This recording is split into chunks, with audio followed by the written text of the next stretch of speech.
Assessment of second scrimmage out here. Yeah, good stamp on the end of camp. I thought the guys came out, were efficient. I told them out there it was one of the more efficient camps we've had. The guys understood what it takes to be good and understand what it takes to win week in and week out. And you could see it every single day they came out to work. It was really impressive. Today's scrimmage was physical and long, as we just talked about before we started the film. It was a long, tough, physical day, which is good. We got to see who's ready to make the bus, who's ready to go compete against USC, and who needs a little more work and getting ready. You do a mock game week next week then? Yeah, we'll have the mock game. That'll be more thud tempo. We're not going to tackle live. We're going to work all of our situations on special teams, offense, defense, all of our special areas that we need to make sure we're dialed in on, especially even as coaches, because you have to understand how the game flows in those critical moments. You can either win and lose a football game. We need to be mentally prepared to win those moments.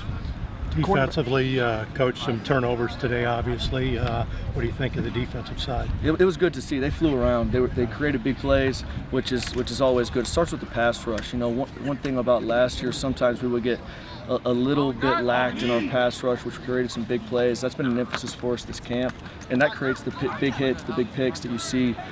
It was really good to see. It's just like everything. It comes in flurries. If you can just create the first one, usually you get a few more going your way. And then the offense was able to respond. I really liked how the offense settled in and finished the practice. We had a little bit of an overtime period, which was good. Again, talking about working situational football, understanding when you're in that moment, we got to do what it takes to win it.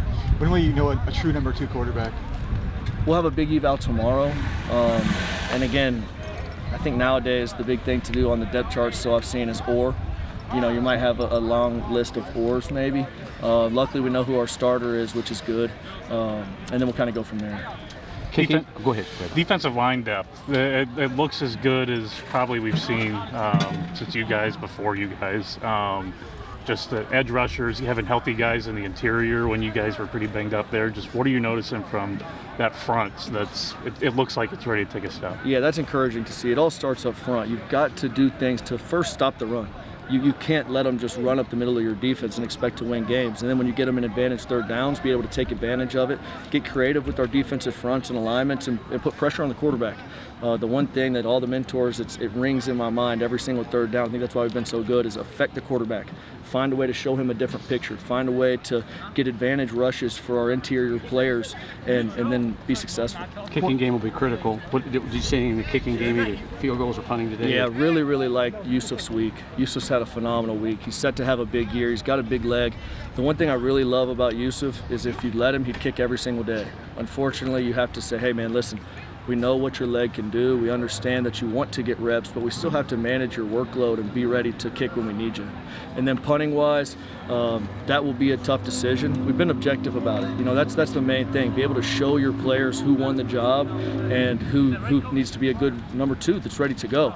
That'll be decided early this week, and then we'll announce the depth chart when it comes out. Cornerback, I mean, obviously, you know, there need to be some changes there. You brought in some new bodies. What did you kind of think how they played today? And I know you mentioned that pass rush helped them, but the cornerback group. Yeah, it was good. Navon didn't play today. Barrett, he's dealing with a little bit of a shoulder, which was good to get those new faces in to kind of see what we had depth-wise. I think Thomas Anderson's had a really good camp. Dunbar's had a really good camp. And then it's really a battle for the 3rd, 4th, 5th guy to see who really makes the trip and can come in and be productive. I thought they had a good day. You know, again, when we mix them in with the ones, that's intentional, because we need to see what they do against our ones that can stretch the field and do a good job in the passing game. I'm sure you go in with expectations on these guys. You have a list of guys who've surprised you, just kind of over these last couple weeks. Surprised? I think we all saw it coming, but D. Townley, I think the way that he's responded after, you know, I don't think he was discouraged after last year, but I do think that he had a major chip on his shoulder, a lot to prove, because he came in as a Penn State guy, you know, thinking he'd show up day one and be the man. He had to earn it, and he's had a really good intentional camp. He understands the need to be exact on your technique when you're pass rushing, which will create opportunities for you. And looking at DJ, I just had to earn it, but it looks like he's getting a lot of reps with that starting unit that you guys usually roll out there, going to be in that rotation. Just what did he do immediately to earn it? Because I know he didn't play as much as you wanted him to in the spring. Yeah, I think he brings a nice veteran presence. I think he's played a lot of football at a high level, and that shows up. And we always talk about situational awareness, understanding backfield formations, and recognizing formation recognition is huge. And he's a smart football player. Not only is he smart, he's really talented. He's got a great first step, quick off the ball. I'm excited to see his fall. What do you talk about the tight end position and how those guys are battling now with Gary out? Yeah, and I want to say something about Gary first. Even though he was on crutches, he's been around the facility every single day. He's coaching the younger guys, or maybe not even the younger guys, but the guys that just haven't played as much.